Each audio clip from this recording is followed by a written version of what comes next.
Hello dear friends. तो drama की starting में हम लोग अपने ड्रामा की फीमेल लीड रुआन को देखते हैं, जिसको फैंग ऑइंटमेंट लगाकर दे रहा होता है। और जब वो वहां से जाने लगता है तो वो उसको रोक लेती है। वो कहती है प्लीज मुझे छोड़कर दोबारा मत जाना। फिर उसके बाद सीन फ्लैशबैक में शिफ्ट होता है, जब काफी टाइम बाद रुआन जेल से आजाद होकर अपने मॉम डैड से मिलने के लिए गई थी। और उसको लगा था कि उसके मॉम डैड उसके प्रिजन से रिलीज होने पर पार्टी रखे हुए हैं। लेकिन जब वो अंदर गई तो उसको वहां पर मेड से सुनने को मिला कि ये पार्टी उनकी यंग डॉटर के लिए है। ये सब कुछ सुनकर वो काफी एम्बैरेस फील करती है। फिर उसके बाद जब वो अंदर जाती है तो हर कोई उसको अजीब सी नजरों से देख रहा होता है। लेकिन वो सीधा अपने फियांसे के पास जाती है और ली जाओ तब यूजिन को ऑइंटमेंट लगा कर दे रहा होता है। यू जाओ कहती है कि तुम जानते हो ना कि आज मेरी सिस्टर ने जेल से रिलीज होना है और तुम यहाँ पर मेरा ख्याल रख रहे हो। तुम्हें पता है कि वो किस तरह मिसअंडरस्टैंड करेगी ये सब कुछ। तो लीजा कहता है कि इस बात से मुझे कोई भी फर्क नहीं पड़ता, वो जहाँ पर भी है वो वहीं पर ही रहे। ये सुनकर रुआन काफी हर्ट होती है और वो अपने दिल में कहती है कि 7 साल में जेल में रही लेकिन ये एक बार भी मुझे देखने के लिए नहीं आया। फिर उसके बाद वो ड्रिंक का ग्लास उसके सर पे उड़ा देती है। ये देखकर यूजिन काफी हैरान होती है और वो भागते हुए मॉम डैड के पास जाती है। फिर उसके बाद डैड आते हैं और वो रुआन को बहुत ही ज्यादा डांटते हैं। वो कहते हैं कि तुम्हें चाहिए कि तुम वापस प्रिजन ही चली जाओ, क्योंकि वहाँ से आने के बाद तुम बिहेवियर और मैनर्स तो भूल ही गई हो। तुम्हें यहाँ पर तो आना ही नहीं चाहिए था, तुम कहीं और निकल जाओ। लेकिन दोबारा तुम मुझे अपनी शक्ल भी मत दिखाना। मैं नहीं चाहता कि मेरी फैमिली की रेपुटेशन इस वजह से खराब हो जाए कि उनको पता चले कि हमारी फैमिली की एल्डेस्ट डॉटर जेल गई थी और वहाँ पर वो इतने साल गुजार कर आई है। ये सब कुछ सुनने के बाद रुआन टूट जाती है। वो बाहर आकर फिर फैंग को कॉल करती है। वो उससे कहती है तुम जहाँ पर भी हो जल्दी पहुँच जाओ। फिर उसके बाद वो बेहोश हो जाती है, लेकिन उससे पहले ही फैंग उसको संभाल लेता है और फिर प्रेजेंट सीन में फैंग रुआन को किस कर देता है। फिर उसके बाद वो उससे कहता है कि तुम बिलीव करो, अगर तुम मेरे साथ रहोगी तो मैं तुम्हें बहुत ही खुश रखूंगा। फिर उसके बाद वो उसको सीड्यूस करता है और वो लोग वन नाइट साथ स्पेंड करते हैं। कुछ टाइम बाद फिर जब फैंग बाहर निकलता है तो असिस्टेंट उससे कहता है कि उसको जिसने चीट किया है वो कोई और नहीं बल्कि उसका अपना फियांसे और आपका नेफ्यू है और वो ली जाओ है। फैंग कहता है कि मैं उससे भी बदला लूंगा इस चीज का।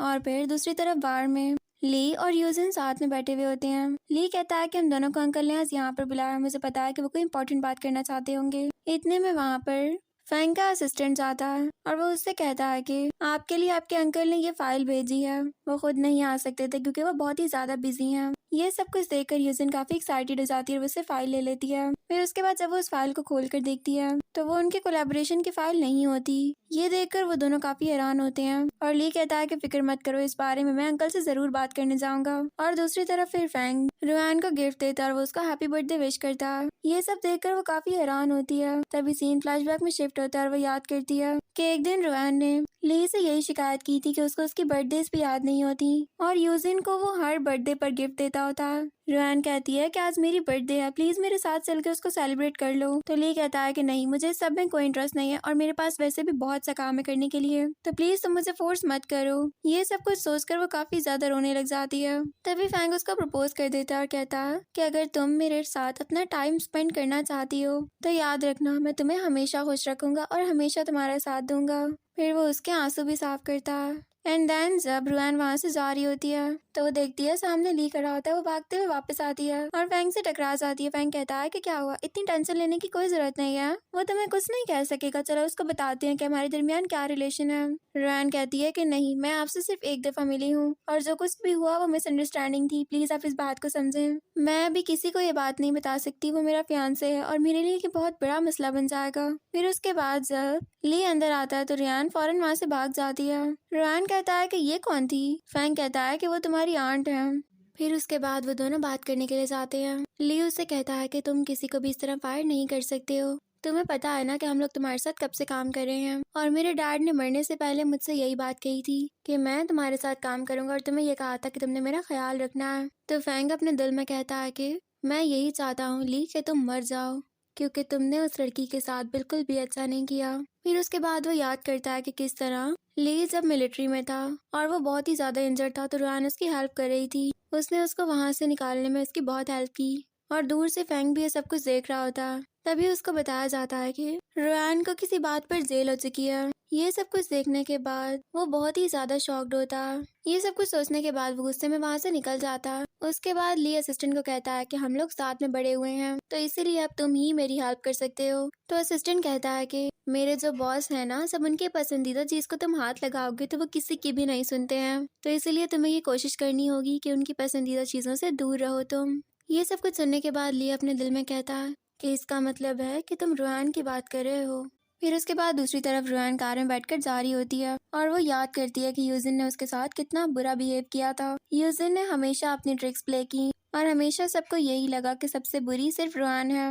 और लास्ट पर फिर ली भी रुआन से बहुत ही ज्यादा बुरा बिहेव करने लगा था और रुआन को समझ में आ गई थी कि अब उनके दरमियान उसका कोई गुजारा नहीं है। फिर तभी एक कार रुआन की कार को टेक ओवर करती है और उसमें से फेंग निकलता है। वो रुआन से कहता है कि मैं हमेशा तुम्हारा साथ दूंगा, लेकिन फिलहाल तुम्हें मेरे साथ चलना होगा। फिर उसके बाद रुआन उसके कार में जाकर बैठती है तो फेंग उससे कहता है कि मैं हमेशा तुम्हारा ख्याल रखूंगा, मेरे इस प्रॉमिस पर बिलीव करना। देन वो उसको किस कर देता है। उसके बाद फिर रुआन अपने घर पर आती है। वहाँ पर वो मॉम और डैड से कहती है कि मैं अब इस फैमिली के साथ कोई भी रिलेशन नहीं रखना चाहती। मैं इस फैमिली की एल्डेस्ट डॉटर हूँ, लेकिन अब मैं ये सब कुछ एंड अप करती हूँ, मुझे नहीं चाहिए कुछ भी। ये सब कुछ देखकर डैड की तबीयत बहुत ही खराब हो जाती है। तभी रुआन सारा अपना सामान लेकर वहाँ से जा रही होती है तो ली कहता है कि अगर तुम हमसे माफी मांग लो तो मैं तुम्हें अपनी फियांसे कंसीडर कर ही लूंगा, लेकिन अगर तुमने ऐसा नहीं किया तो सॉरी, फिर मैं तुम्हारी कोई हेल्प नहीं कर सकता।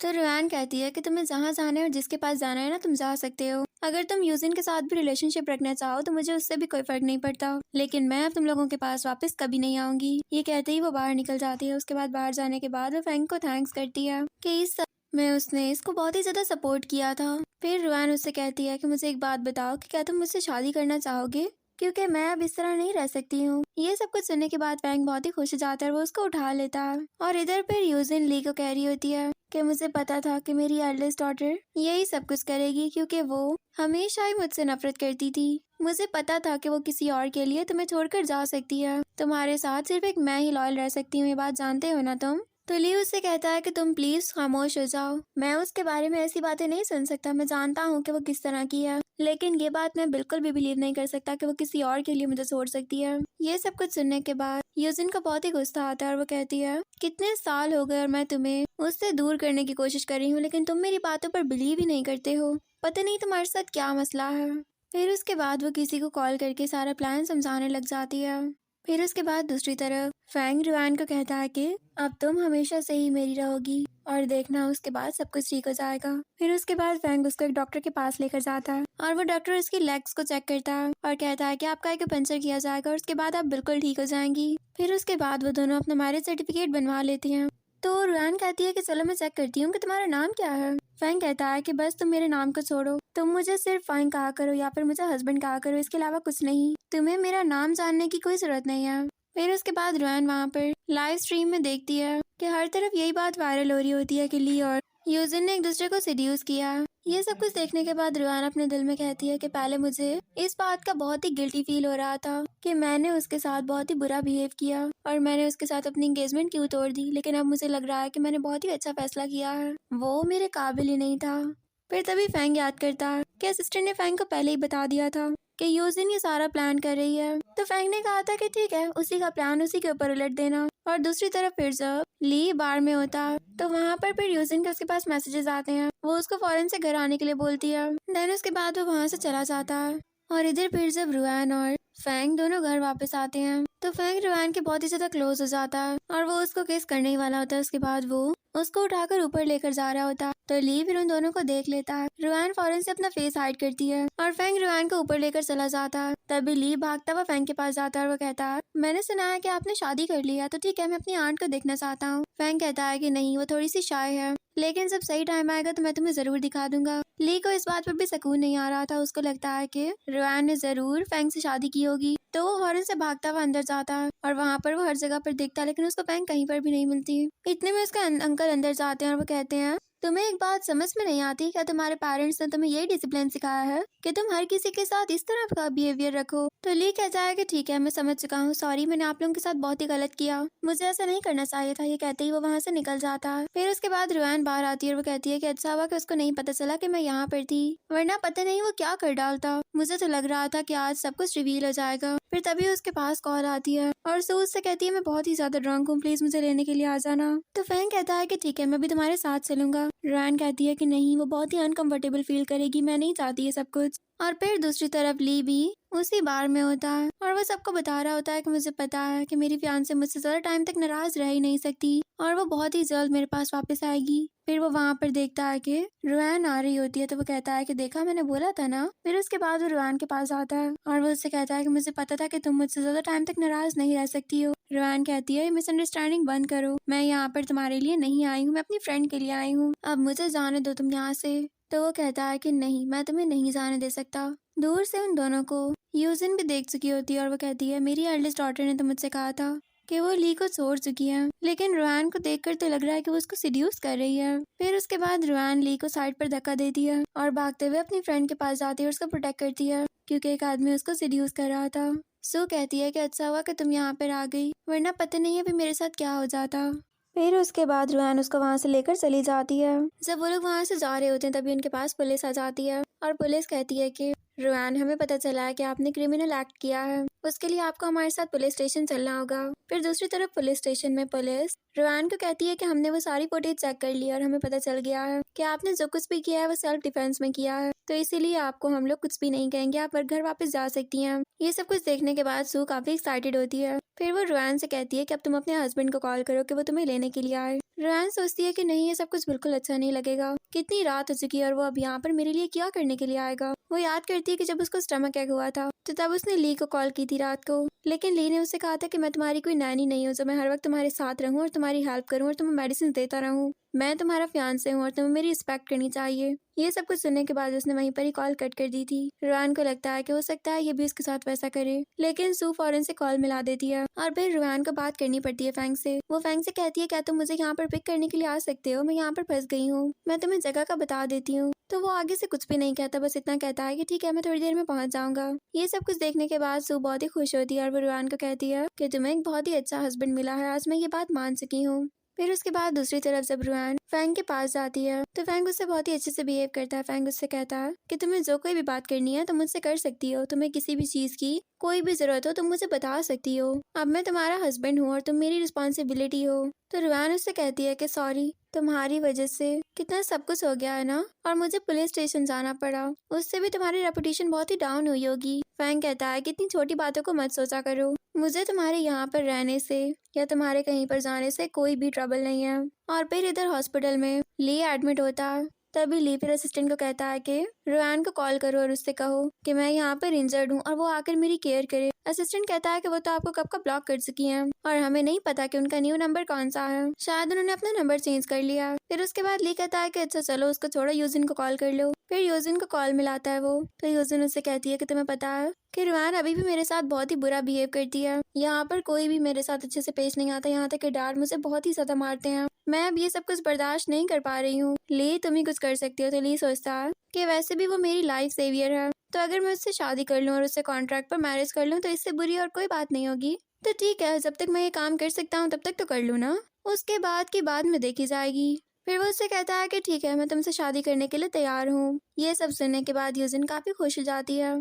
फिर उसके बाद दूसरी तरफ रुआन के पास सू की कॉल आती है और सू उसको बताती है कि तुम्हें पता है कि हम लोगों को पुलिस स्टेशन सिर्फ और सिर्फ यूजिन ने भेजा था, उसके अलावा ली ने यूजिन के साथ एंगेजमेंट करने का प्लान भी कर लिया है और ये बात वो वायरल कर चुका है। रुआन कहती है कि ठीक है, रंग तो वैसे भी बन चुके हैं, चलो भंग डालते हैं। फिर उसके बाद वो ली के पास जाती है और वो उसको वही फोटेज दिखाती है। ये सब कुछ देखने के बाद ली कहता है कि नहीं, वो तो ऐसा कभी भी नहीं कर सकती, मैं यकीन ही नहीं करता हूँ। युआन कहती है कि ठीक है, मर्जी है तुम्हारी, अगर तुम्हें यकीन नहीं करना तो ना करो, लेकिन ये सब कुछ करने वाली यूजिन ही थी। फिर उसके बाद वो यूजिन को अंदर बुलाता है और वो उससे कहता है कि मुझे बताओ ये फोटेज का क्या मतलब है। यूजिन कहती है कि मैं बहुत ही डर गई थी, मैं बस ये चाहती थी कि तुम्हें इंसाफ मिल जाए, इसलिए मैंने उसको पुलिस स्टेशन भेजा था, प्लीज तुम मुझे सबके लिए माफ कर देना। इतने में वहाँ पर मॉम भी आ जाती हैं और वो यूजिन को थप्पड़ मार देती हैं। वो कहती हैं तुमने हमेशा मेरे बेटे को फ्रेम किया है और इस दफा भी कर दिया, तुम्हें शर्म नहीं आई। ली कहता है कि मॉम इस बात का क्या मतलब है। तो मॉम उसको बताती हैं कि तुम दोनों की एंगेजमेंट तोड़वाने वाली भी सिर्फ और सिर्फ यूजिन ही थी, उसके अलावा ये और भी बहुत सी ट्रिक्स प्ले कर चुकी है। ये सब कुछ सुनने के बाद ली को यकीन नहीं आता और मॉम गुस्से से यूजिन को वहाँ से बाहर निकाल देती हैं। फिर उसके बाद जब रुआन वहाँ से जा रही होती है तो ली उसको रोक लेता है और उसे कहता है तुम्हें पता है ना कि मैं तुम्हारा फियांसे हूँ और इस वजह से जो कुछ मैं तुम्हारे साथ करना चाहूँ वो कर सकता हूँ। रुआन कहती है ऐसी कोई बात नहीं है, इस रिंग को देखो, मैं मैरिड हूँ और तुम अब मेरे साथ कुछ नहीं कर सकते, हमारे दरमियान कोई रिलेशन नहीं है। ली कहता है कि तुमने मेरे साथ बहुत ही बड़ा धोखा किया, तुम्हें ये सब नहीं करना चाहिए था और रुआन बहुत ही खुश होकर वहाँ से बाहर निकल जाती है। तभी फिर फैंग उसको रोक लेता है। वो उससे कहता है कि मुझे पता था कि तुम यहाँ पर जरूर आओगी। फिर उसके बाद वो उसको किस कर देता है। इतने में वहाँ पर ली पहुँच जाता है। ये सब कुछ देखकर रुआन फौरन वहाँ से भागती है। ली कहता है कि मैं जब भी यहाँ पर आता हूँ मेरी आंट मुझे देखकर भाग क्यों जाती है। वैसे ये बात मुझे बिल्कुल भी अच्छी नहीं लगी। बहुत ही जल्द हमारी एक पार्टी होने वाली है और आप मेरी आंट को कहेंगे कि वो अपनी ये शाइनेस छोड़कर उस पार्टी को जरूर अटेंड करे, मैं उनसे मिलना चाहता हूँ। फिर उसके बाद वहाँ पर नर्स आकर बताती है कि आपके पेशेंट को हम लोगों ने डिस्चार्ज कर दिया है। ये सुनने के बाद फिर ली वहाँ से चला जाता है।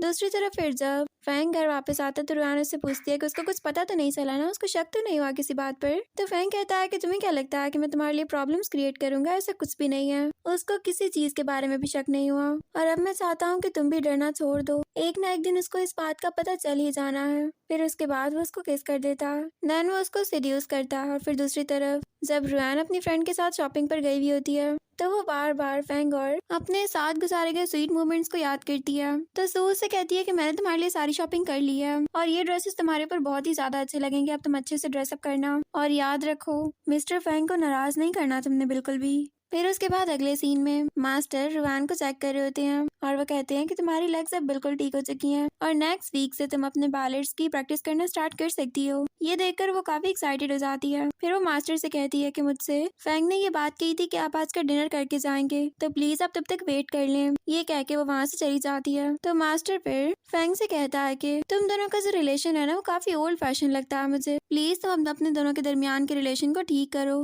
वरना तुम दोनों के साथ कुछ भी हो सकता है और तुम लोगों के रिलेशन को मैं इस तरह टूटते हुए नहीं देख सकता। ये सब कुछ सुनते ही फैंग फौरन से रुआन के पीछे भागता है, लेकिन इससे पहले ही रुआन उस मैरिज सर्टिफिकेट के ऊपर अपने हस्बैंड का नाम पढ़ चुकी होती है और उसको समझ में आ जाता है कि फैंग ली का अंकल है, यानी उसके एक्स फियांसे का। फैंग कहता है ये सब कुछ मैं तुम्हें बताना चाहता था लेकिन मुझे लगा कि अभी ये सही वक्त नहीं है। तो रुआन कहती है लेकिन मैं ये सब कुछ सुनने के बाद काफी हर्ट हुई हूँ। फिर उसके बाद वो पैदल चल के वहाँ से जा रही होती है, लेकिन फैंग, उसके असिस्टेंट, उसके गार्ड, यहाँ तक कि उसकी कार्स भी रुआन का ही पीछा कर रहे होते हैं। फिर उसके बाद रुआन एक होटल में आ जाती है तो फैंग फिर असिस्टेंट को कहता है कि यंग मिस्ट्रेस ने खाना भी नहीं खाया, जाओ जाकर मैनेजर को कहो कि वो रूम में फौरन से खाना भिजवा दे।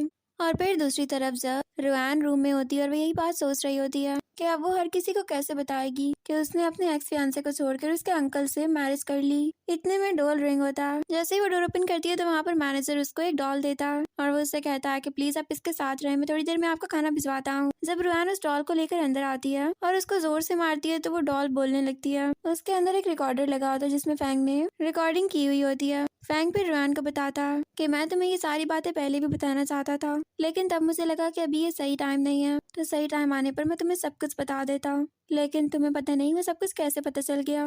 प्लीज इस सब के लिए तुम मुझे माफ कर देना, मैं नहीं चाहता था कि मैं तुम्हें धोखे में रखूं, लेकिन अभी मुझे लगा था कि तुम्हारे लिए यही सब कुछ बेहतर है। फिर उसके बाद वो उस डॉल को बाहर फेंक देती है और डोर बंद कर देती है। थोड़ी देर बाद जैसे ही वो डोर ओपन करती है तो सामने फैंग खड़ा होता है। वो फौरन से अंदर आता है और उसको किस कर देता है। और दूसरी तरफ फिर ली को दिखाया जाता है जो कि असिस्टेंट के साथ होता है। असिस्टेंट कहता है कि हमने आपकी फियांसे को कुछ टाइम पहले इसी होटल में देखा है, तो इसीलिए मैं आपको यहाँ पर लेकर आया हूँ। उसके बाद वो अपने असिस्टेंट से उस रूम का कार्ड ले लेता है और उस डोर को ओपन करने लगता है। अंदर रुआन फैंग से कहती है कि इस रूम की कितनी कीज हैं और कितने कार्ड्स हैं यहाँ के कि जो भी चाहे इस कार्ड को खोल के अंदर आ सकता है। फिर उसके बाद वो फौरन से फैंग को छुपाती है। इतने में अंदर लिया जाता है और वो कहता है कि तुम यहाँ पर किसके साथ हो। रुआन कहती है कि तुम्हारी और मेरी एंगेजमेंट ब्रेक ऑफ हो चुकी है और अब तुम मुझसे इस बात को पूछने का कोई हक नहीं रखते कि यहाँ पर मेरे साथ कौन है, तो प्लीज तुम मुझसे ये बात ना ही करो तो बेहतर होगा। फिर लियो उससे कहता है कि मैं तुमसे कोई भी बात कर सकता हूँ। दैन वो उसको किस करने ही वाला होता है कि तभी रुआन उसको थप्पड़ मार देती है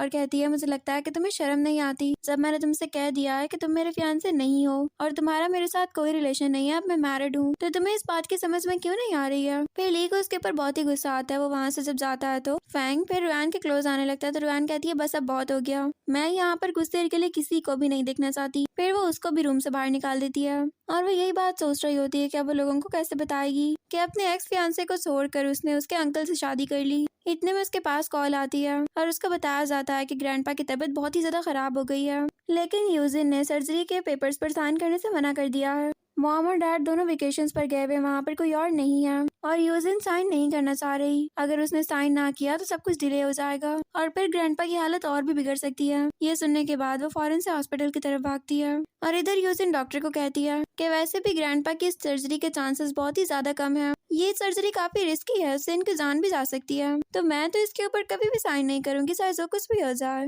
डॉक्टर्स कहते हैं कि अगर आपने लेट किया तो उनके रेस्क्यू करने में हमें बहुत ही मुश्किल पेश आएगी, प्लीज आप जल्दी से इसके ऊपर साइन कर दें, लेकिन यूजिन नहीं करती। इतने में वहाँ पर रुआन पहुंच जाती है और वो डॉक्टर से कहती है कि ये मुझे दे दे, मैं इसके ऊपर साइन कर देती हूँ। और दूसरी तरफ फिर फैंग और ली को भी कॉल चली जाती है कि ग्रैंडपा की तबीयत बहुत ही ज्यादा खराब है और तुम लोग फौरन से हॉस्पिटल पहुंच जाओ। तो वो लोग इकट्ठे हॉस्पिटल जाते हैं। ली कहता है कि अब तुम यहाँ पर क्या कर रहे हो। फैंग कहता है कि मैं तुम्हारी आंट को देखने के लिए आया हूँ यहाँ पर। और फिर इधर रुआन जल्दी जल्दी इन फाइल्स पर साइन करती है। तो यूजिन कहती है कि तुम्हारा तो अब हमारी फैमिली से कोई रिलेशन नहीं है ना, तो तुम यहाँ पर क्या कर रही हो। रुआन कहती है मेरा दिमाग खराब मत करो, और तुम जानती हो ना कि अगर ग्रैंडपा का कुछ हो जाता तो तब पुलिस तुम्हें यहाँ से उठाकर जेल ले जाती, क्योंकि तुम उनके साइन नहीं कर रही थी। फिर यूजिन जब उसको मारने लगती है तो फैंग उसका हाथ रोक लेता है और कहता है कि मेरी वाइफ के ऊपर दोबारा हाथ उठाने का सोचना भी नहीं। फिर वो अपनी वाइफ को प्रोटेक्ट करता है और यूजिन को बहुत ही बुरा भला बोलता है। देन वो रुआन को वहाँ से ले जाता है। फिर यूजिन ली से कहती है कि मैं सिर्फ इसीलिए साइन नहीं कर रही थी क्योंकि मुझे लग रहा था कि वो सर्जरी बहुत ही रिस्की होगी, लेकिन अब ग्रैंडपा की हालत बहुत ही बेहतर है, मुझे नहीं पता था कि ये सब कुछ इस तरह हो जाएगा। ली कहता है तुम जानती हो ना कि अगर थोड़ी सी भी और देर हो जाती और ग्रैंडपा का कुछ हो जाता तुम पता नहीं कितने टाइम के लिए जेल चली जाती।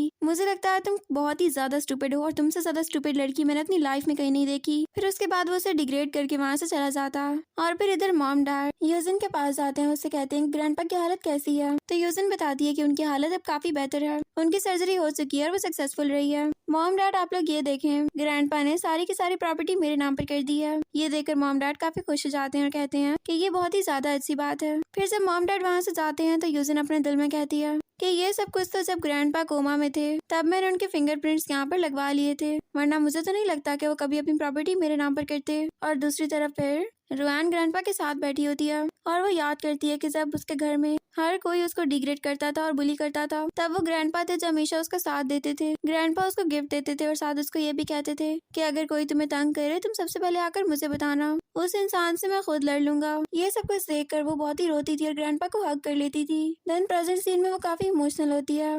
इतने में वहाँ पर मॉम और डैड जाते हैं और वो लोग कहते हैं कि तुम अब यहाँ पर क्या कर रही हो। तो फिर फैंग वहाँ पर आता है और वो कहता है कि ये अब मेरी वाइफ है, आप लोगों को कोई हक नहीं पहुँचता कि आप लोग इसके साथ ऐसे बात करें। फिर उसके बाद असिस्टेंट मॉम और डैड को वहाँ से बाहर निकाल देता है। ये देखकर उन दोनों को बहुत ही ज्यादा गुस्सा आ रहा होता है, लेकिन फिर वो दोनों घर वापस आते हैं।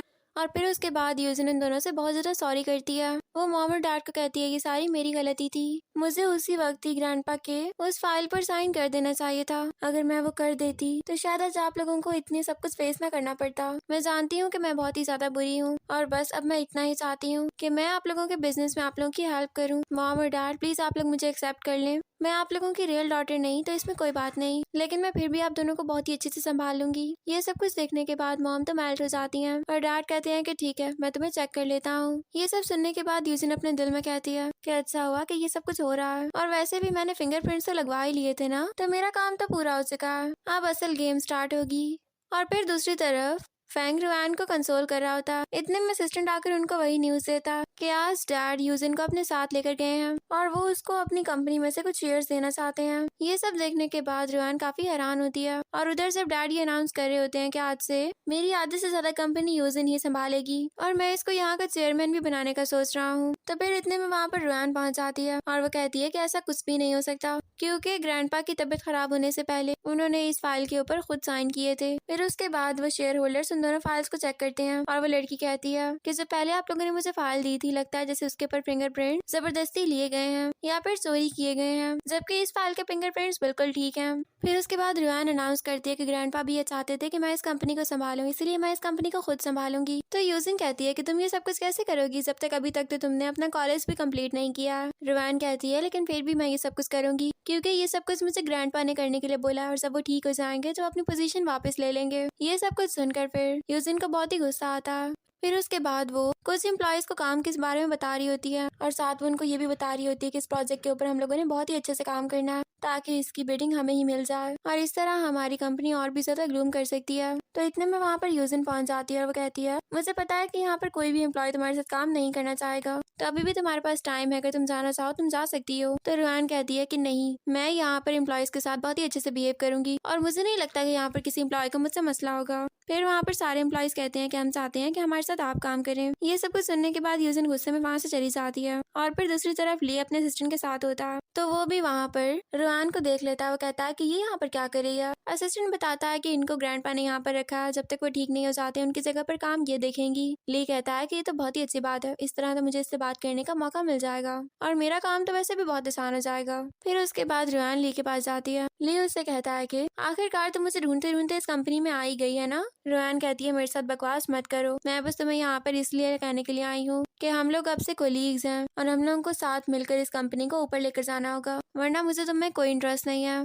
फिर उसके बाद दूसरी तरफ वो सब लोग प्रोजेक्ट के बारे में मीटिंग करने के लिए आते हैं। कुछ ही देर में वहाँ पर फैंग भी पहुंच जाता है और वो कहता है कि मैंने तुम सब लोगों के प्रपोजल्स चेक किए हैं और मुझे सबसे ज्यादा अच्छा प्रपोजल रुआन का ही लगा है, तो मैं ये प्रोजेक्ट इसको देना चाहता हूँ। रुआन, तुम इसके ऊपर बहुत ही ज्यादा मेहनत करना, इसके अलावा मैं और कोई भी बात नहीं करूंगा। फिर उसके बाद दूसरी तरफ ली फैंग से कहता है कि तुम्हें एक बात समझ में नहीं आती, तुम जानते हो ना कि तुमने रुआन को यूजिन के सामने फेवर किया, इस तरह यूजिन को लगेगा कि तुम उसको डिग्रेड कर रहे हो, क्या तुम ये सब कुछ चाहते हो। तो फैंग कहता है कि नहीं, मैंने सिर्फ इस बात पर वो प्रपोजल रुआन को दिया है क्योंकि उसकी विजन पावर बहुत ही ज्यादा अच्छी है और वो बहुत ही बेहतर तरीके से एक प्रोजेक्ट को समझ सकती है। दूर से ये सब कुछ यूजिन भी सुन रही होती है और वो मैनेजर से कहती है कि प्लीज तुम लोग उनके पास जाकर जरा ये सुनाओगे कि वो क्या बात कर रहे हैं, क्योंकि मैं इतनी दूर से उनकी बातें नहीं सुन पा रही, और तुम मुझे ये भी बता दो कि फैंग और रुआन के दरमियान क्या रिलेशन है। तो मैनेजर कहता है कि उस दिन जब हॉस्पिटल में आपने उन दोनों को एक साथ देखा था, आई होप कि आप यही वाला सवाल इसलिए पूछ रही होंगी, तो मैं आपको ये बात बता देता हूँ कि उनका कोई रिलेशन नहीं है। रुआन वहाँ पर अपने ग्रैंडपा के लिए आई थी और फैंग भी वहाँ पर ग्रैंडपा की तबियत के बारे में पूछने आए थे। हो सकता है कि उनको साथ देकर आपको कुछ और लगा हो, लेकिन ऐसी कोई बात नहीं है। ये सब कुछ रुआन भी सुन चुकी होती है। फिर वो बाथरूम में आती है, इतने में वहाँ पर उसके पीछे फैंग भी आ जाता है और वो कहता है कि बताओ तुम्हें मेरी एक्टिंग कैसी लगी। रुआन कहती है तुम्हारी एक्टिंग सुपर्ब है, तुम्हें तो बेस्ट एक्टर का अवार्ड मिलना चाहिए। फिर उसके बाद फैंग उसको किस कर देता है। थोड़ी देर बाद उनके पास कॉल आती है और रुआन को फौरन बुलाया जा रहा होता है। वो वहाँ पर चली जाती है और फिर रात को वो दोनों साथ में घर जा रहे होते हैं। फिर उसके बाद वहाँ से उसका असिस्टेंट तो चला जाता है और रुआन वहाँ पर अकेली बच जाती है। तो ली वहाँ पर उसके पास आता है और उससे कहता है कि अगर तुम्हारे पास कोई ड्रॉप करने के लिए नहीं है तो मैं तुम्हें ड्रॉप कर सकता हूँ, अगर तुम मुझसे कहो तो। रुआन कहती है नहीं नहीं थैंक्स, उसकी मुझे कोई जरूरत नहीं है, मेरा हस्बैंड थोड़ी देर में आने वाला होगा मुझे पिक करने। फिर तभी उसके पास मैसेज आ जाता है और वो कहती है कि देखो वो आ चुका है। ये कहते ही वो वहाँ से निकल जाती है और ली कहता है कि ये सब कुछ हो क्या रहा होगा रुआन, और वो मुझे इतना ज्यादा इग्नोर कर रही है, मैं ये बात बिहेव भी नहीं कर पा रहा, इस लड़की को इतनी अचानक से हो क्या गया होगा। और उधर फैंग रुआन को कार गिफ्ट करता है, ये देखकर वो बहुत ही ज्यादा एक्साइटेड होती है। और फिर दूसरी तरफ यूजिन मॉम से कहती है कि मॉम कुछ भी करें लेकिन ये प्रोजेक्ट मुझे मिलना चाहिए। आपको पता है ना कि बचपन से हर चीज में रुआन को ही प्रायोरिटी दी गई है और मुझे हमेशा डिग्रेड किया गया, लेकिन मैं चाहती हूँ कि इस दफा मैं अपने टैलेंट से सबको हैरान कर दूं। प्लीज आप एक दफा ये बात फैंग से कर दें, हो सकता है कि वो मुझे ये सब कुछ देने पर तैयार हो जाए, फिर उसके बाद मैं ली से भी शादी कर लूंगी पक्का। तो मॉम कहती है कि ठीक है मैं बात करूंगी। और फिर दूसरी तरफ यूजिन अपनी प्रेजेंटेशन दे रही होती है और फैंग वहाँ पर बार बार रुआन को तंग कर रहा होता है। फिर उसके बाद फैंग यूजिन से कहता है कि तुम्हारी प्रेजेंटेशन बहुत ही अच्छी थी और मैं तुम्हें प्रोजेक्ट देने के बारे में जरूर सोचूंगा। ये देखकर वो काफी एक्साइटेड हो जाती है। और फिर अगले सीन में फैंग और रुआन दोनों एक साथ होते हैं। इतने में वहाँ पर मॉम आ जाती है और रुआन फौरन से खड़ी हो जाती है। फैंग फिर रुआन को समझाने लगता है कि अब तुमने आगे क्या काम करना है और वो उससे कहता है कि जाओ जाकर असिस्टेंट से कहो कि वो तुम्हें और फाइल्स दे देगा, तुम उसको भी पढ़ो और तुम्हें सब कुछ समझ में आ जाएगा। ये कह के वो वहाँ से चला जाता है। तो रुआन कहती है कि जी मॉम आप यहाँ पर क्यों आई हैं, आपने मुझसे क्या बात करनी है। तो मॉम कहती है कि मैंने तुमसे एक बहुत ही इंपॉर्टेंट बात करनी है और तुम वो मेरी बात मानोगी भी सही। मैं ये चाहती हूँ कि अब तुम शादी कर लो, मैंने तुम्हारे लिए एक लड़का ढूंढा है, तुम उसके साथ ब्लाइंड डेट पर जाओगी और अब तुमने मुझे किसी भी चीज से मना नहीं करना और अगर तुमने मुझे मना किया तो मुझसे बुरा कोई नहीं होगा। ये सब कुछ देखकर रुआन का मूड बहुत ही ज्यादा ऑफ हो जाता है। और फिर अगले सीन में वो एक रेस्टोरेंट में केन से मिलने के लिए जाती है। केन उससे हैंडशेक करता है और उसको बताता है कि मैं ली का कजन हूँ, तुम मुझे जानती तो होगी ना और तुमने मुझे देखा भी होगा। रुआन कहती है कि मैं अपने एक्स फियांसे के कजन में कोई इंटरेस्ट नहीं रखती, तुम्हें अभी के अभी यहाँ से चले जाना चाहिए। तभी मॉम के रुआन के पास मैसेज आता है और मॉम कह रही होती है कि तुम दोनों अपने पिक्चर्स मुझे सेंड करोगे और तुमने कोई ट्रिक्स प्ले नहीं करनी। ये सारे मैसेजेस किन पढ़ चुका होता है, वो फौरन से दोनों की पिक्चर्स क्लिक करके मॉम को भेज देता है। फिर वो कहता है कि मॉम ने कहा था कि कोई ट्रिक्स प्ले नहीं करनी, तो मेरे साथ थोड़ी देर के लिए बैठ जाओ। तो वो उसके साथ बैठ जाती है। इतने में उसके पास ली और फेंग भी आकर बैठ जाते हैं। तो केन पूछता है कि मुझे ये बताओ कि तुम्हें किस तरह के मर्द पसंद है। तो रुआन कहती है कि मुझे हैंडसम, टॉल, कंपोज इस तरह के लड़के बहुत ही ज्यादा अच्छे लगते हैं। और ये सब कुछ सुनकर फेंग स्माइल कर रहा होता है। फिर कुछ देर बात करने के बाद फेंग अपनी कार में आकर बैठता है। तो रुआन भी उसके साथ आकर बैठ जाती है। उससे कहती है प्लीज एक दफा मुझे माफ कर दो, मॉम ने मुझे जबरदस्ती यहाँ पर भेज दिया था, वरना मैं कभी ना आती। फेंग कहता है कि ठीक है, मुझे ये बात बिल्कुल भी अच्छी नहीं लगी कि तुम अपने हस्बैंड के सामने बैठकर अपने लिए एक बॉयफ्रेंड सेलेक्ट कर रही थी। रुआन कहती है अच्छा ठीक है, दोबारा ऐसा कभी नहीं होगा। ये कह के वो उसको किस कर देती है। दूर से दोनों की कार ली और किन भी देख लेते हैं। ली उस कार का ग्लास नॉक करता है, लेकिन तभी वहाँ से वो कार चली जाती है। और फिर अगले सीन में फेंग अपने न्यू प्रोजेक्ट के बारे में असिस्टेंट से डिस्कशन कर रहा होता। तो वो फिर उसको एक प्लान बताता और असिस्टेंट एक बॉक्स उठाकर बाहर जाके यूजिन को देकर आ जाते हैं। असिस्टेंट कहता है कि बॉस आपसे ये बात छुपा कर रखने के लिए कह रहे हैं, किसी और को ये बात पता ना चले कि बॉस ने आपको एक गिफ्ट दिया है। ये सब कुछ देखने के बाद यूजिन कहती है कि मुझे लगता है कि फेंग को मुझ पर क्रश हो गया और ये बात बहुत ही अच्छी है। वो काफी एक्साइटेड होती है। फिर उसके बाद वो घर वापस आती है तो डैड और मॉम उसके ऊपर बहुत ही ज्यादा गुस्सा कर रहे होते हैं। वो कहते हैं कि तुम फेंग के साथ शादी नहीं कर सकती हो। तो यूजिन कहती है कि वो मुझसे लव करता है और उसने मुझे आज इतना इंपॉर्टेंट गिफ्ट दिया है। आप लोगों को क्या लगता है कि मैं यहाँ पर आप लोगों के लिए रह रही हूँ और इस कंपनी को मैंने आप लोगों के लिए संभाला हुआ है? ऐसा कुछ भी नहीं है। आप लोगों को पता है ना कि मैं आप लोगों की अडॉप्टेड डॉटर हूँ। आप लोगों ने मुझे बचपन से बिल्कुल भी अच्छे से ट्रीट नहीं किया। मैंने आप लोगों के साथ 7 साल गुजारे हैं और वो मैंने इसीलिए तो नहीं गुजारे कि मैं ऐसे ही चली जाऊँ। मैं आप लोगों को डंप करना चाहती थी और अब मैं आप लोगों के साथ बहुत ही ज्यादा बुरा बिहेव करूंगी। तभी सीन पास्ट में शिफ्ट होता है। जब मॉम और डैड बात कर रहे होते हैं, डैड कहते हैं मुझे नहीं लगता कि यूजिन किसी काम की है और मैं उसको अपने बिजनेस में नहीं रखना चाहता। मॉम कहती है कि ठीक है फिर छोड़ दो उसको, हमने उसको अपने घर में क्यों रखा हुआ है। फिर ये सब कुछ यूजिन भी सुन लेती है। तो मॉम डैड उसको अपने पास बुलाते हैं और उसको समझाने लगते हैं। और फिर दूसरी तरफ रुआन को दिखाया जाता है जो कि बैलेट्स की प्रैक्टिस कर रही होती है। इतने में उसके पास फेंग जाता है और वो उससे कहता है तुम्हें पता है कि मैंने प्रोजेक्ट को फाइनलाइज कर लिया है और बहुत ही जल्द हम लोग उसकी डिजाइनिंग स्टार्ट कर देंगे, लेकिन उससे पहले मैं अपने प्लान को पूरा होते हुए देखना चाहता हूँ। तो रुआन कहती है फिक्र मत करो, तुम्हारा प्लान बहुत ही जल्द पूरा हो जाएगा। फिर दूसरी तरफ वो दोनों ऑफिस में होते हैं और वो दोनों खूब एंजॉय कर रहे होते हैं। तभी असिस्टेंट बाहर निकलता है। यूजिन कहती है कि क्या मैं फेंग से जाकर मिल सकती हूँ। असिस्टेंट कहता है कि हाँ, लेकिन उससे पहले ही फेंग के चीखने के अंदर से आवाज आती है। और फिर रुआन कहती है कि प्लीज फेंग की प्रोजेक्ट मुझे दे दो ना। तो फेंग कहता है कि नहीं, मुझे तुम्हारे आइडियाज बिल्कुल भी पसंद नहीं आए और तुम्हें पता है कि यूजिन मेरे दिल में एक बहुत ही इंपॉर्टेंस रखती है। उसको छोड़कर मैं ये प्रोजेक्ट किसी और को नहीं दे सकता हूँ। ये सब कुछ सुनने के बाद रुआन हंसती है। और फिर अगले सीन में जब वो लोग लेट नाइट को घर वापस आते हैं तो रुआन फिर फेंग से थैंक यू करती है। वो उससे कहती है तुमने मेरी बहुत ही ज्यादा हेल्प की, वरना लेग इंजरी के बाद तो मुझे लग रहा था कि मैं दोबारा भी अपने बैलेट्स की प्रैक्टिस कभी नहीं कर पाऊंगी और मुझे लग रहा था कि अब मेरी लाइफ ऐसी ही रियून हो जाएगी, लेकिन जो कुछ तुमने मेरे लिए किया वो बहुत ही ज्यादा अच्छा था। फिर उसके बाद फेंग के पास कॉल आती है और दूसरी तरफ मॉम यूजिन से भीख मांग रही होती है कि प्लीज तुम कुछ भी करो लेकिन मेरे डैड को बचा लो। तुम जानती हो ना कि उन्होंने तुम्हें कितने साल पाला है। यूजिन कहती है तो मैं क्या करूँ, मैं कौन सा कोई आप लोगों की ब्लड रिलेटेड हूँ और वो मेरे कोई डैड वगैरह नहीं है, तो इसलिए मुझे उनको बचाने की कोई जरूरत नहीं है। फिर वो उसको केक करके वहाँ से चली जाती है। इतने में वहाँ पर रुआन आती है। मॉम कहती है कि तुम मेरे ऊपर हंसने के लिए आई होगी है ना। रुआन कहती है कि नहीं, मैं आपके हस्बैंड को बचा सकती हूँ। ये सुनकर मॉम उसको थैंक्स करने लगती हैं और कहती हैं कि तुम ही मेरी रियल बायोलॉजिकल डॉटर हो, प्लीज तुम अपने डैड को बचा लो। उनकी हालत बहुत ही ज्यादा खराब हो चुकी है यूजिन की बातों की वजह से। उनको यकीन नहीं आ रहा कि उनकी बेटी उनको ही धोखा देकर जा सकती है। तो रुआन कहती है कि प्लीज मैं आप लोगों की कोई बायोलॉजिकल डॉटर नहीं हूँ, आपने सिर्फ मुझे पैदा किया है। इसके अलावा मेरा आप लोगों के साथ ना और कोई रिलेशन नहीं और ना ही आप लोगों की फैमिली के साथ। लेकिन आप फिक्र मत करें, मैंने ग्रैंडपा को भी बचा लिया था ना, तो मैं डैड की भी हेल्प कर दूंगी। फिर उसके बाद दूसरी तरफ मॉम यूएसबी के अंदर लैपटॉप से कुछ डाटा ट्रांसफर करके आ रही होती हैं। तो सामने उनको यूजिन मिल जाती है और वो कहती है कि ये सारा मुझे दे दें। मॉम कहती है कभी नहीं दूंगी, तुमने तो वैसे भी मेरे साथ बहुत ही गलत किया है। यूजिन कहती है कि मैं कौन सा क्या आप लोगों की ब्लड रिलेटेड थी और मैंने तो आप लोगों को नहीं कहा था कि आप लोग मेरे ऊपर बिलीव करते, तो अच्छी बात है।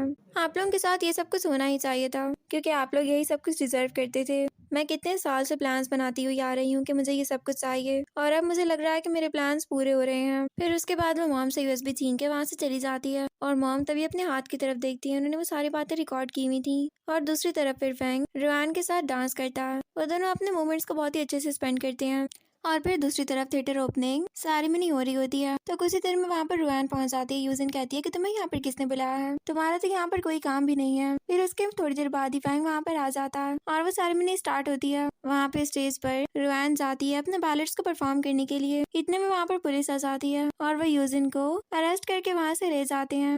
और वहाँ पर रुआन को देखकर केन और ली दोनों बहुत ही ज्यादा खुश होते हैं। फिर वहाँ पर डांस परफॉर्मेंस के बाद जब रुआन ड्रेसिंग रूम में जाती है तो वहाँ पर फैंग उसको किस कर रहा होता है। इतने में वहाँ पर असिस्टेंट आ जाता है और वो फैंग से कुछ बात करने के लिए उसको बाहर ले जाता है। जब फैंग बाहर जाता है तो तभी ली आता है अंदर और वो रुआन को कहता है कि तुम यहाँ पर क्या कर रही हो। ओह सॉरी, मैं समझ गया, तुम चाहती है कि मैं तुम्हें दोबारा से सेड्यूस करूँ और ये सारी तुम्हारी ट्रिक्स हैं, मुझे समझ में आ गई है। फिर वो उसको टच कर रहा होता है तो रुआन उसको खुद से दूर करती है और कहती है मैं नहीं चाहती कि तुम मुझे सीड्यूस करो और ना ही मैं ये चाहती हूँ कि तुम मुझे कहीं पर नजर आओ। चुप करके यहाँ से चले जाओ, यही तुम्हारे लिए बेहतर होगा। फिर उसके बाद वो फैंग के साथ कार में बैठकर वहाँ से चली जाती है और अगले सीन में वो दोनों वेडिंग ड्रेस की मेजरमेंट्स देने के लिए आए हुए होते हैं। रुआन कहती है तुम्हें नहीं लगता कि सब कुछ बहुत ही जल्दी हो रहा है। फैंग कहता है कि नहीं, कभी तो मैरिज होनी है ना सबके सामने, तो मैं चाहता हूँ कि ये बात अनाउंस भी हो जाएगी और कुछ भी जल्दी नहीं हो रहा, सब अपने टाइम पर हो रहा है। फिर जब फैंग वहाँ से जाता है तो वहाँ पर मॉम और डैड आते हैं और वो दोनों फिर रुआन से सॉरी करते हैं। वो कहते हैं हमें जानता है कि हमसे बहुत ही बड़ी गलती हो गई, लेकिन तुम तो हमारी बेटी हो ना, तुम हमें माफ कर सकती हो, प्लीज तुम हमें माफ कर दो। तो रुआन इस बारे में कुछ सोचने लग जाती है और अगले सीन में फिर जब ली ड्रिंक कर रहा होता है और वो यही सोच रहा होता है कि रुआन उसको कोई लिफ्ट क्यों नहीं करवा रही है। तो तभी वो न्यूज पर देखता है कि वही न्यूज चल रही होती है कि यूजिन को पुलिस अरेस्ट करके ले गई है। तो वो याद करता कि यूजिन ने पहले भी बहुत बार रुआन के ऊपर इल्जाम लगाए थे और तब ली ने ये यकीन किया था कि यूजिन सच बोल रही है और अब ली को इस सब बातों पर रिग्रेट फील हो रहा होता है। वो कहता है कि अब मुझे समझ में आई है कि यूजिन नहीं बल्कि रुआन सच बोल रही होती थी और मैं हमेशा रुआन को ही डिग्रेड करता था। फिर दूसरी तरफ जब रुआन ग्रैंडपा के पास होती है और जब वो घर जा रही होती है तो ली उसके पास आता है और वो उससे सॉरी करता है। वो उसको बताता है कि पास्ट में जो कुछ भी था वो सारी मिसअंडरस्टैंडिंग थी जो मैंने तुम्हारे बारे में क्रिएट की हुई थी, लेकिन अब मुझे सब कुछ क्लियर हो गया, मुझे पता चल गया कि यूजिन कितनी बुरी थी। क्या तुम मुझे माफ कर सकती हो? मुझे अपनी लाइफ में एक बार फिर से जगह दे दो। तो रुआन वो सारी बातें याद करती है जब ली ने उसके साथ बहुत ही बुरा बिहेव किया था और तब रुआन को बहुत ही ज्यादा हर्ट हुआ था। फिर वो कहती है कि नहीं, मैं ऐसा कभी भी नहीं कर सकती और तुम भी अपनी हद में रहो तो ज्यादा बेहतर होगा। ये कह के वो वहाँ से चली जाती है और फिर अगले सीन में ली मॉम के साथ बैठा हुआ होता है और वो कहता है कि आज से मैं अपनी आंट से मिलकर ही रहूंगा, मैं देखूं तो सही कि मेरी आंट कौन सी है। फिर उसके बाद वो याद करता है कि एक दिन रुआन ने उसको कुछ फ्लावर्स दिए थे और उसको कहा था कि ये फ्लावर्स वैलेंटाइंस डे पर ग्रो करेंगे और जब ये ग्रो कर जाएं तब ये पॉट तुम मुझे वापस कर देना। तब ली ने उससे कहा था कि मेरे पास बहुत सारे पैसे हैं, मैं तुम्हें फ्लावर्स लेकर दे दूंगा, तुम इस पॉट से क्यों फ्लावर्स निकलवाना चाहती हो। तो रुआन कहती है कि लव भी इसी पॉट के फ्लावर्स की तरह होता कि वो अपने टाइम आने पर और अपने सीजन आने पर ही ब्लूम करता, तुम्हें भी इस बात को समझना होगा। तब ली ने इस बात को बिल्कुल भी सीरियस नहीं लिया था, लेकिन अब ली को सब कुछ समझ में आ रहा होता। फिर वो मॉम से कहता है कि मॉम आप अंकल को कह दें कि मैं अपनी आंट से किसी और दिन मिल लूंगा, लेकिन अब भी मुझे एक और इम्पोर्टेंट काम के लिए जाना है। फिर उसके बाद वो साइड पर आता है और वो देखता है कि वहाँ पर फैंग रुआन के साथ अंदर आ रहा होता है। तो उसको याद आता है कि कितनी दफा उसने रुआन और फैंग के बारे में अंदाजा लगाने की कोशिश की थी, लेकिन उसने कभी भी ये नहीं सोचा था कि वो दोनों एक दूसरे से ही शादी कर लेंगे। फिर वो फैंग के पास जाता है और उससे कहता है कि तुमने रुआन को मुझसे छीन लिया, तुमने ये अच्छा नहीं किया। फिर वो उसको मुक्का मार देता है। तो फैंग कहता है कि तुमने भी रुआन के साथ बिल्कुल अच्छा नहीं किया है। फिर फैंग भी उसको एक मुक्का मारता है। वो दोनों एक दूसरे के ऊपर बहुत ही ज्यादा गुस्सा होते हैं। फिर इतने में वहाँ पर मॉम और ग्रैंडपा भी आ जाते हैं। ग्रैंडपा कहते हैं कि फैंग तुमने मेरी नाक कटवा दी है, तुमने अपनी नेफ्यू की एक्स फियांसे के साथ ही शादी कर ली, मैं ये बात सोच भी नहीं सकता था। ये देखने के बाद ग्रैंडपा अंदर गुस्से में चले जाते हैं। तो फैंग फिर उनके पीछे जाता है, वो जाकर उनको समझाता है कि मैं जानता था कि ली बिल्कुल भी उसके काबिल नहीं है, इसीलिए मैंने उससे शादी की थी। वो एक बहुत ही ज्यादा अच्छी लड़की है और मेरे साथ बहुत ही लॉयल है, मैं उसके अलावा किसी से भी शादी नहीं कर सकता। ग्रैंडपा कहते हैं तुम मुझे ये बताओ कि बाहर लोगों को जाकर तुम क्या बताओगे कि तुमने अपनी नेफ्यू के एक्स फियांसे से शादी की है, ये बताओगे तुम? मुझे बहुत ही शर्म आ रही है तुम्हारे ऊपर। और दूसरी तरफ फिर रुआन के पास ली जाता है और वो बताता है कि ग्रैंडपा ने फैंग को बहुत ही ज्यादा मारा है, उसकी हालत बहुत ही ज्यादा खराब है। ये सुनने के बाद वो फौरन वहाँ से भागती है। फैंग के पास जाकर वो उससे कहती है कि तुम्हें ग्रैंडपा ने बहुत मारा है ना, अभी भी तुम मेरे साथ शादी करना चाहते हो? तो फैंग कहता है कि हाँ, मैं तुम्हारे साथ किसी भी हालत में शादी करूंगा। ये सब कुछ सुनने के बाद रुआन काफी इमोशनल होती है और वो उसको हग कर लेती है। ये सब कुछ ग्रैंडपा भी देख रही होती है और वो अपने असिस्टेंट को कहते हैं कि जाओ जाकर एक बैंक्वेट तैयार करो, मैं चाहता हूँ कि अब सबको ये बात मैं अनाउंस खुद कर दूं, मैं नहीं चाहता कि किसी को बाद में ये डाउट रहे। और दूर से ये सब कुछ ली भी देख रहा होता है। वो मॉम से कहता है कि रुआन और इस फैंग ने मेरे साथ बिल्कुल अच्छा नहीं किया है मॉम, और अब मैं इनसे बदला जरूर लूंगा, मैं इन लोगों को ऐसे तो एक होने नहीं दे सकता। और फिर अगले सीन में रुआन फैंग को ऑइंटमेंट लगा कर दे रही होती है। वो बहुत ही हर्ट होती है ये सब कुछ देखकर। फिर तभी फैंग रुआन को किस कर देता।